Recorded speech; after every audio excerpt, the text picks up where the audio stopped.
Welcome into the In the Money podcast for Derby Day, Saturday, May the 4th. Tom Leach along with Jim Goodman, Keeneland's Director of Wagering Development. Bunch of stakes races, 7 of them, headlined by the Grade 1 Kentucky Derby. And we'll start in race 6, Jim. It is the Grade 1 Humana Distaff at 7 furlongs. Big favorite is Marley's Freedom. What do you think? Yeah, I think Marley's Freedom should be the favorite here. She almost won the Breeders' Cup Filly Mare Sprint, got beat by half a length to Shamrock Rose. Came from way out of it that day. She's shown more speed since then.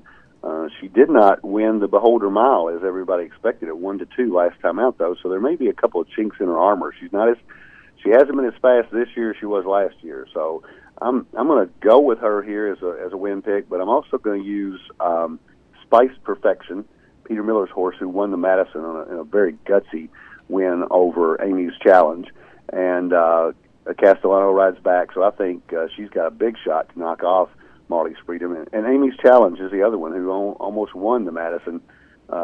She was a little bit overlooked in the wagering there, but she came off 2 really good races at Oaklawn where she just blew horses away and just barely got nipped at the wire.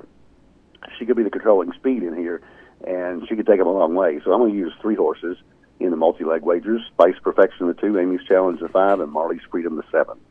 I took Marley's Freedom, just training sensationally, and it's Baffert shipping in on these big days. His record is so good, so I'm going to take that. But I think you make a good point that I don't think she's a lead pipe cinch. Talk Veuve to me. I think 7 furlongs, a mile, might end up being her best distance. And she had a nice comeback race to win at Keeneland, won it easily.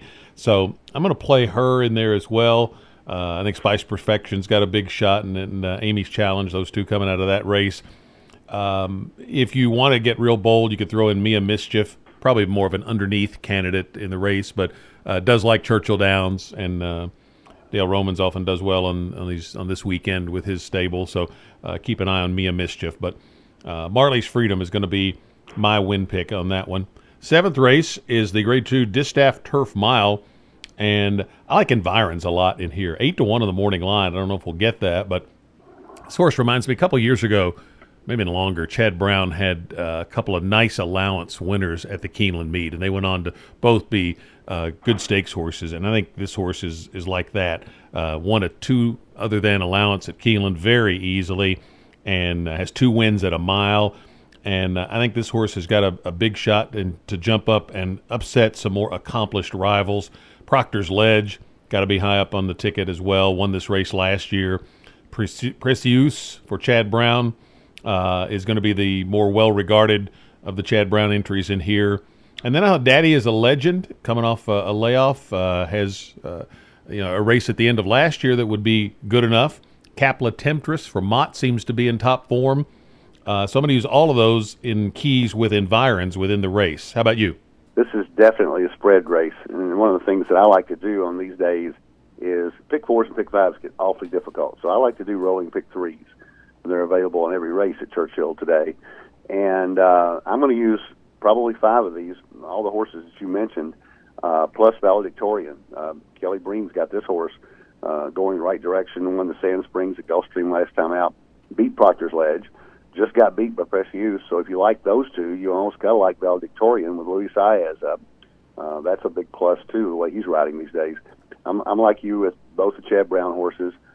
Daddy's a Legend who ducked out and went to the rail in the Valley View at Keeneland last year, but came back no worse for wear and actually ran the best race of her life in the Matriarch at Del Mar and almost won that race.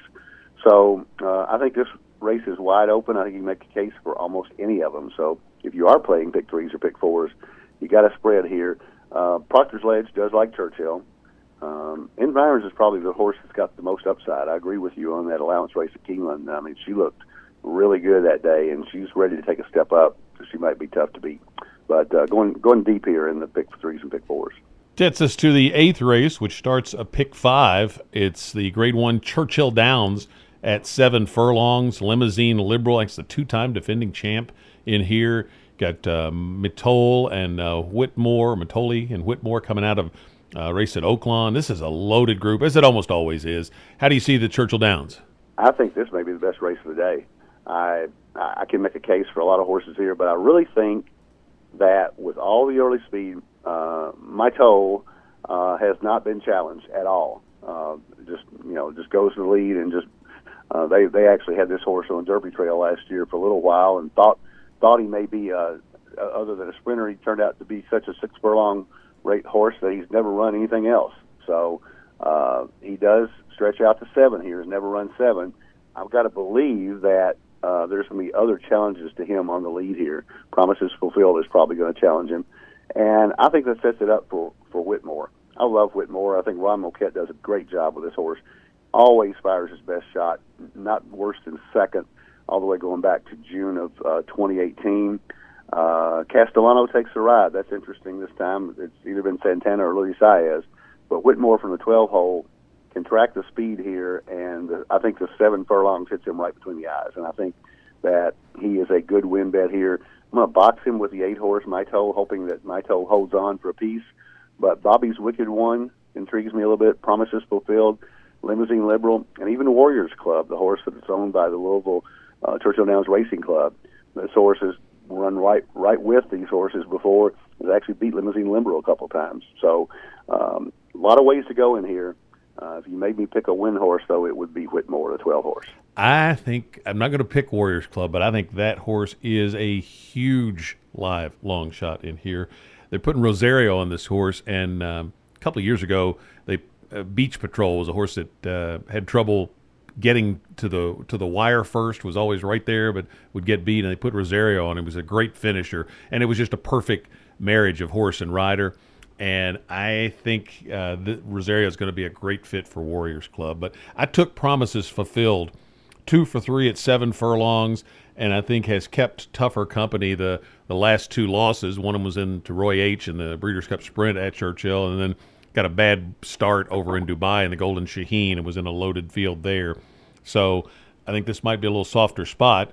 And this horse got good. If you look back prior to the Breeders' Cup Sprint, got really good last year after the failed Triple Crown Trail experiment. So Promises Fulfilled for me. Warriors Club's actually the one I have listed second. Limousine Liberal, I would want on the ticket. Matoli, Bobby's Wicked One, and Whitmore. If you really want to go deep, you could go Uno Mas Modelo, who I think is going to be coming from out of it in a race with plenty of speed and might just clunk up and get third at a big price. I don't know that I'd go for a win pick, but Promises Fulfilled is going to be the win pick, and I would have to really spread. I'd probably want to go about 6 deep if I was doing a multi-race ticket in here, but because I think you got a chance to catch a price possibly, but I'm going to go Promises Fulfilled. The 9th race starts in All Stakes Pick 4 that we'll come back to our ticket on that here in a bit. But, Jim, tell us about the All Stakes, or the race that starts the All Stakes Pick 4, the Grade 2 American Turf for 3-year-olds going 1 mile and a 16th.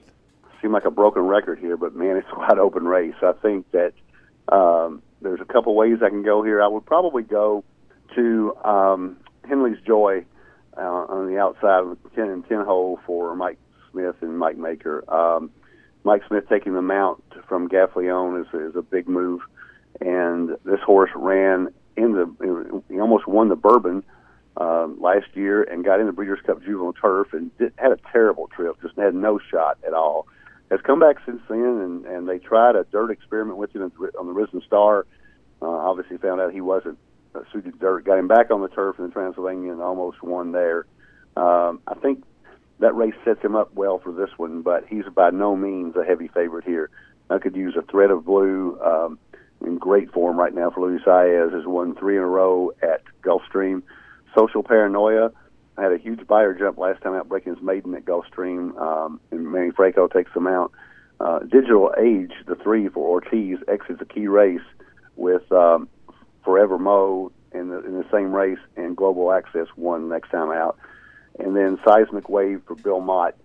This horse is getting better at the right time, got a perfect buyer progression. So going deep here, I think Henley's Joy is a win pick here. I'd key him up and down with those other 4 horses. Yeah, I liked Henley's Joy too. Going to Mike Smith caught my eye, and this horse has just been real consistent for the price you're getting in here.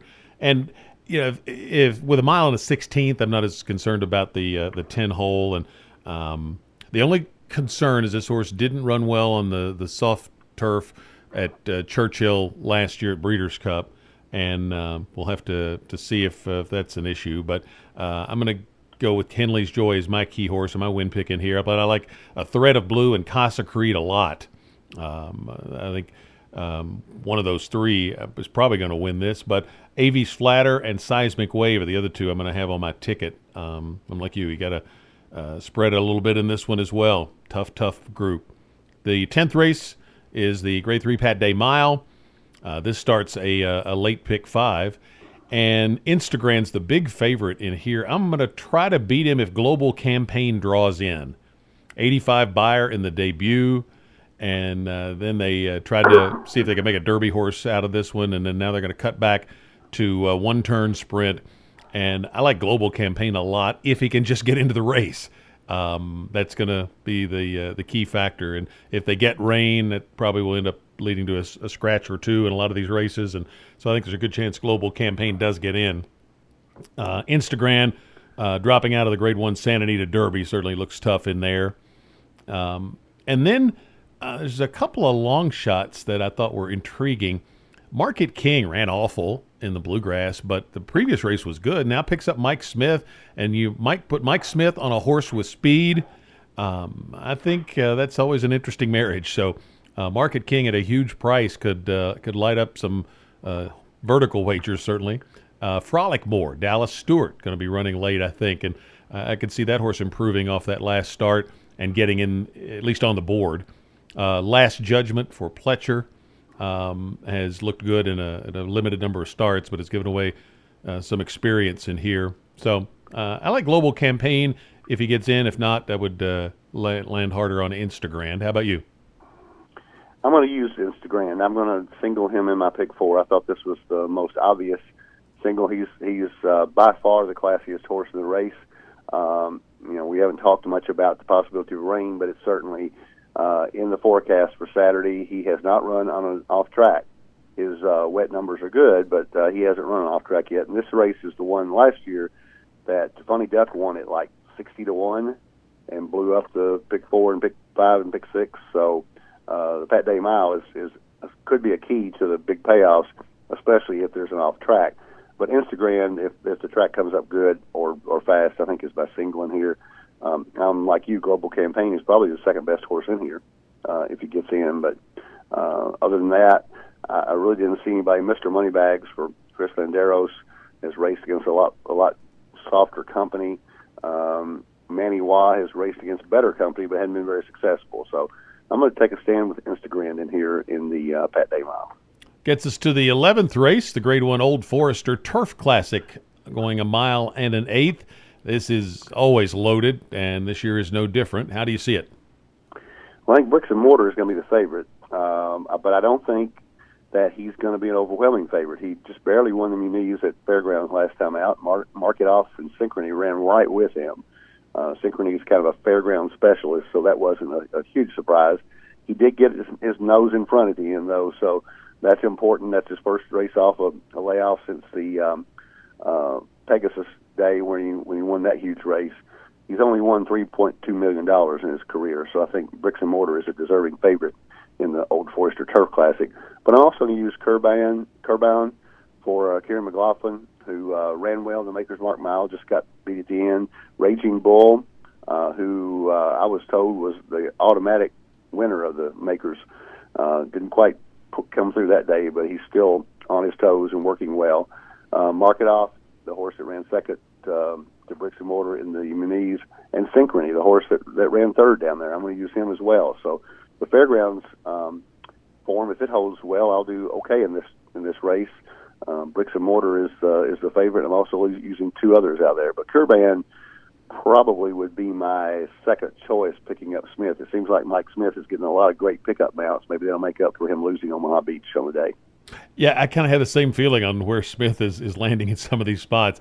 I took Synchrony in here, third start off the layoff, and shows 2 really sharp workouts. And I think I don't know if you'll get 8-1, but I'll get maybe 5. And I think this horse is going to be right there. Curabon was the next one I listed. Almost put him on top. I think he's he won first time out in this country up at Saratoga. I think it was a mile in the 16th. And he ran in the Shadwell mile and ran a mile last time in the Makers 46. And I think maybe he's best with a little more distance. And so a mile and eighth here might be the key thing for Curabon. And then the two Chad Browns, Bricks and Mortar and Raging Bull, would definitely have to have on my ticket as well. But I'm going to take Synchrony, slight edge over Curabon for the win pick as I go for a couple of prices there. Gets us to the Grade 1 Kentucky Derby at a mile and a quarter. How do you see that? Yeah, I'm ready for this one. With Omaha Beach out, I mean, I hate it for Richard Mandella, but it makes it probably a better betting race. I think he was going to be a fairly consistent favorite at 4-1. Now it's any of the three Bafferts could be the favorites, and I think it does make it a lot more wide open than it did. I'm going to take Roadster for my top pick. You can't blame Mike Smith for taking off this horse to take Omaha Beach, but I still think he had the second best horse in the race. And I think Florent Giroux will fit him well. Florent knows Churchill. He's an excellent rider in his own right, and I think he puts Roadster right in the middle of the race from that outside post and runs down the speed at the end. Prior to the Santa Anita Derby, Mike Smith told Bob Baffert that he had the best of the three horses, and he backed it up with a strong finish that day. So there's good speed in here. It's not going to be a terribly fast pace, but I think there's enough speed here to set it up for a stalker, and I think Roadster is my choice here. The Game Winner's done nothing wrong. He won over Churchill last year's Breeders' Cup Juvenile. He lost to Omaha, and he lost to Roadster in the Santa Anita Derby, but that's the only two blemishes on his record. And Rosario fits him like a glove, and he's got another big shot in here. Improbable is my third choice, and Baffert's other. I hate to pick Baffert 1, 2, 3, but that's the way it looks to me. He was only 1 length behind Omaha Beach in the Arkansas Derby.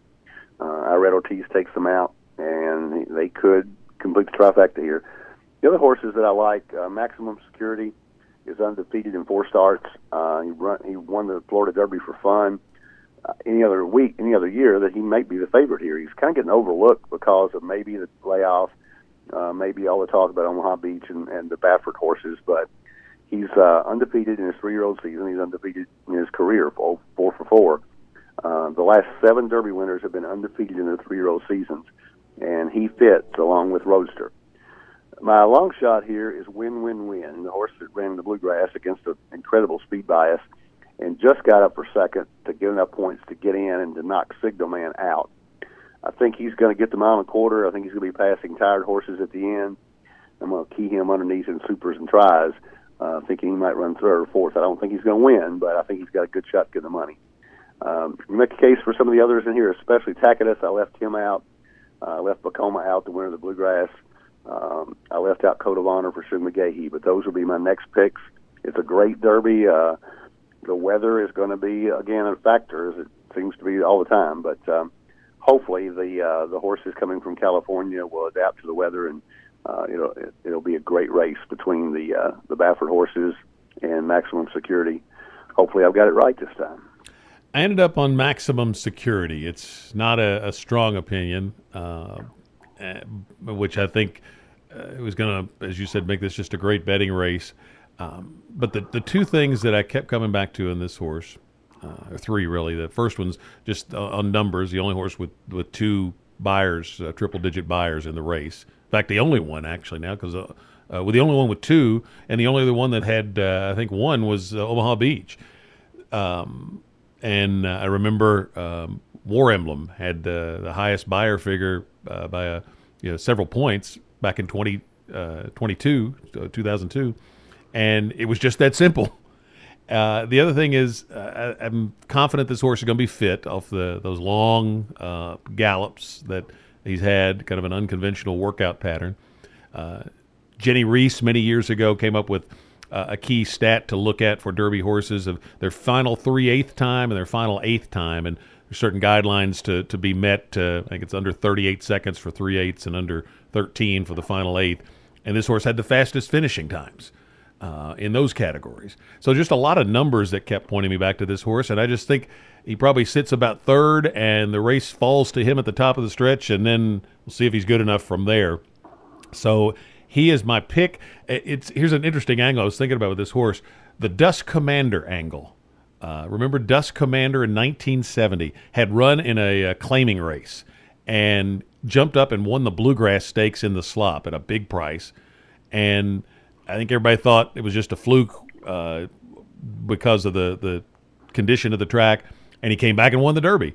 And I think people tend to dismiss Maximum Security's impressive win in the Florida Derby because the race just fell into his lap with a slow pace. But on the numbers, it looks legitimately strong. So I'm going to go with that and take Maximum Security. I like all three of the Bafferts like you, Game Winner, Roadster, and Improbable. Probably in that order for me. But and then Tacitus has trained well, and even though he's only run 4 times, has had to overcome some adversity in a couple of those. So I think that's a good quality to have in a 20-horse field. And then I like Win Win Win as a late runner. I like Country House a little bit. That horse is 2 mile and 1/8 races under him. Could see him hitting the board at a big price. Flavian Pratt's going to win a Derby, you think, one of these days. A great young rider.